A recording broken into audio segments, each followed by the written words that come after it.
Hello student, welcome my YouTube channel learn and teach में आपका स्वागत है। आज हम इस वीडियो में डिस्कस करेंगे नोमेनक्लेचर ऑफ आईसी इंजन के बारे में कि आईसी इंजन क्या होता है, इसका यूज हम कहाँ करते हैं, इसका कंस्ट्रक्शन कैसे बना होता है और फाइनली जानेंगे इसके टाइप कितने टाइप का होता है। स्टूडेंट अगर चैनल में नए आए हुए तो चैनल को कर लीजिए सब्सक्राइब, क्योंकि नए नए टॉपिक को हर दिन डिस्कस करते रहता हूँ डिप्लोमा लेवल की। तो चलिए स्टूडेंट, सबसे पहले समझ लेते हैं कि आईसी इंजन क्या होता है। तो आईसी इंजन मीन्स होता है क्या, इंटरनल कंबशन इंजन होता है। इससे पहले आपको समझना होगा कि इंजन क्या होता है, इंजन किसे कहते हैं। चलिए इसे एक्सप्लेनेशन साथ हमने लिख के बताइए क्या कि इंजन क्या होता है। जो हीट एनर्जी को मैकेनिकल एनर्जी में कन्वर्ट करता है उसे इंजन कहते हैं।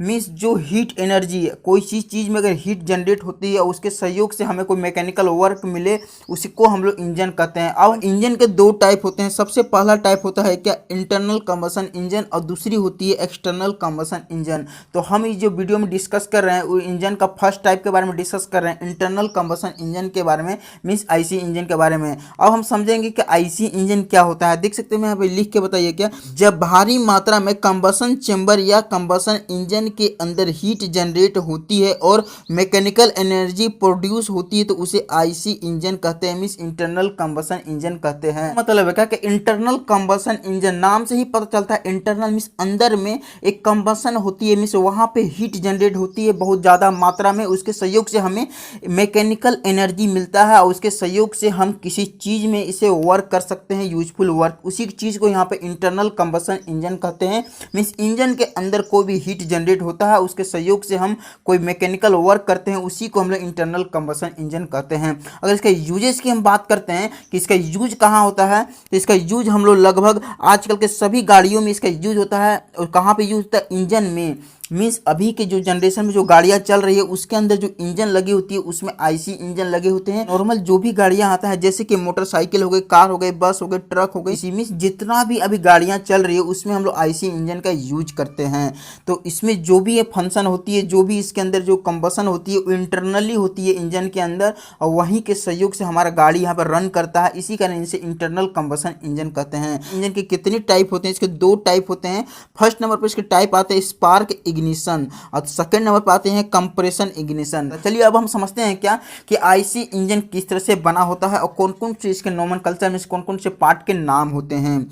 तो देखिए, सबसे पहले आपके सामने जो डायग्राम नजर आ रहा है ये आईसी इंजन का डायग्राम है। इंपॉर्टेंट क्वेश्चन है ये, पावर इंजीनियरिंग सब्जेक्ट की क्वेश्चन है, डिप्लोमा लेवल की मैकेनिकल ब्रांच की।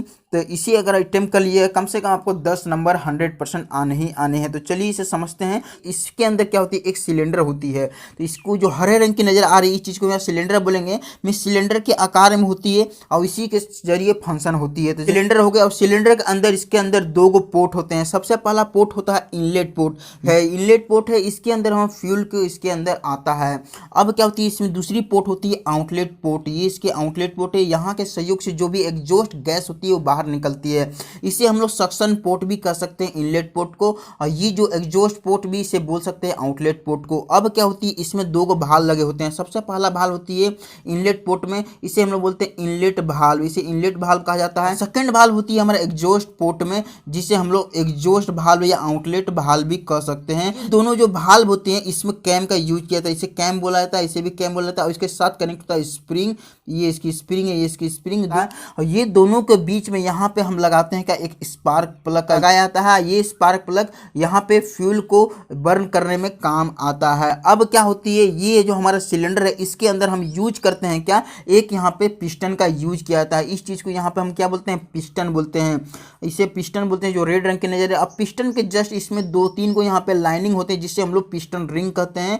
अब पिस्टन साथ कनेक्ट होता है हमारा कनेक्टिंग रड। तो कनेक्टिंग रड कैसे कनेक्ट होता है, यहाँ पे हम पिस्टन पिन लगाते हैं और इसके सहयोग से हम यहाँ पे कनेक्टिंग रड का यूज करते हैं। और कनेक्टिंग रड के साथ कनेक्ट होता है हमारा जो हरे रंग के नजर आ रही है, इसे हम लोग क्रैंक बोलते हैं। इसका काम होता है 360 डिग्री पे रोटेशन करना। और ये जो कनेक्टिंग रड कनेक्ट होती है क्रैंक पिन के सहयोग से कनेक्ट होती है। हमारा क्रैंक रोटेशन करती है, क्रैंक शाफ्ट के बदौलत यहाँ पे रोटेशन करती है। इसको हम लोग क्रैंक क्रैंक शाफ्ट बोलते हैं बीच वाली को, ये हमारा क्रैंक शाफ्ट है। पूरी मैकेनिज्म को यहाँ पे कवर कर दिया जाता है हमारा क्रैंक केस के जरिए। ये जो चेंबर नजर आ रही है जो पूरी जो खाली है, इस चीज को यहाँ क्या बोलते हैं, कंबसन चेंबर में। इसी के अंदर हमारा फ्यूल आता है और इसी के अंदर हमारे पास बर्न होता है, तो इसे हम लोग कंबसन चेंबर कहते हैं। और यहीं के सहयोग से हमारा एनर्जी यहाँ पे मिलती है और पिस्टन मेरा ऊपर से नीचे की ओर मूवमेंट करता है। अब हम समझेंगे इसका मेन 7 को पॉइंट के बारे में, जो बहुत ही इंपॉर्टेंट पॉइंट होते हैं जो आपको लिखनी पड़ती है। तो देखिए सबसे नंबर 1 पॉइंट पे आता है सिलेंडर बोर, जिसे हम लोग कैपिटल डी से डिनोट करते हैं।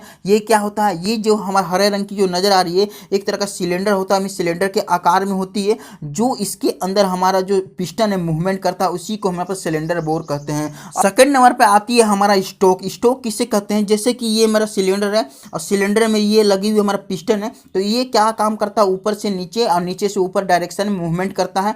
और ये जो अंतिम पॉइंट पे जो मूवमेंट करता है जिसे हम लोग टॉप डेड सेंटर कहते हैं, जो सामने डॉट डॉट नजर आ रही है इसे टॉप डेड सेंटर कहते हैं, टीडीसी कहते हैं। और पिस्टन हमारा अंतिम नीचे की ओर कहां तक मूवमेंट करेगी उसे बीडीसी बोलते हैं, मींस बॉटम डेड सेंटर कहा जाता है। मींस यही टीडीसी और बीडीसी के अंदर हमारा पिस्टन मूवमेंट करती है। तो स्टोक क्या होती है, हमारा जब पिस्टन टीडीसी से बीडीसी आती है तो 1 स्टोक होता है, और बीडीसी से टीडीसी जाती है तो सेकंड स्टोक होता है। जो हमारा पिस्टन ऊपर से नीचे की ओर मूवमेंट करता है उसी को हम यहाँ पे स्टोक कहते हैं। थर्ड नंबर पे आती है हमारा क्या, डेड सेंटर। डेड सेंटर किसे कहते हैं, जिसे हम लोग नंबर 1 डेड सेंटर पे आता है टीडीसी, और सेकंड नंबर पे आता है हमारा पे बीडीसी।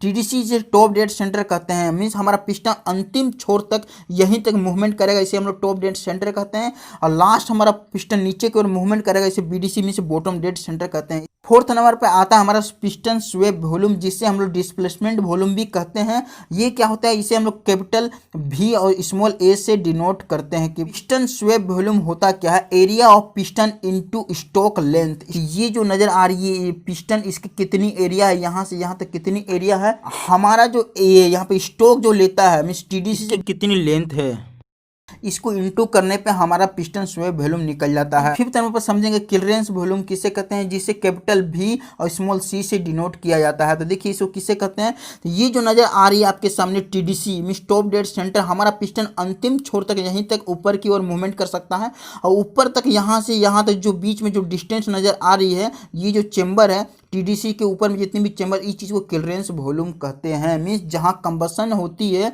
ऊपर में जो चेंबर, इसे हम लोग टीडीसी मींस क्लियरेंस वॉल्यूम कहते हैं। अब 6 नंबर पर जानते हैं क्या सिलेंडर वॉल्यूम किसे कहते हैं, जो कैपिटल भी से डिनोट करते हैं। ये क्या कि cylinder volume equal to piston swept volume plus clearance volume, दोनों को यहाँ पर प्लस करेंगे तो हमारा यहाँ पे निकल जाएगी लेकिन सिलेंडर वॉल्यूम। 7 नंबर पर आती है क्या, हमारा कंप्रेशन रेशियो, जिसे हम लोग स्मॉल आर से डिनोट करते हैं। और ये क्या होता है, small R equal to cylinder volume by clearance volume है कि R equal to VC plus VS by VC को प्लस करने के बाद यहाँ क्लियरेंस वॉल्यूम से डिवाइड कर देंगे तो हमारा यहाँ पे निकल जाएगी कंप्रेस रेशियो, कंप्रेशन रेशियो, जो हमारा फ्यूल इसके अंदर कितने तक कंप्रेस होती है। तो मुझे आशा है कि normal culture of IC engine के बारे में बढ़िया तरीके से समझ चुके होंगे, क्या होता है किस इसका नॉर्मल कल्चर करते हैं। तो वीडियो देखेंगे, थैंक यू। चैनल में नए आए तो चैनल को कर लीजिए सब्सक्राइब और वीडियो को कर दीजिए लाइक। धन्यवाद।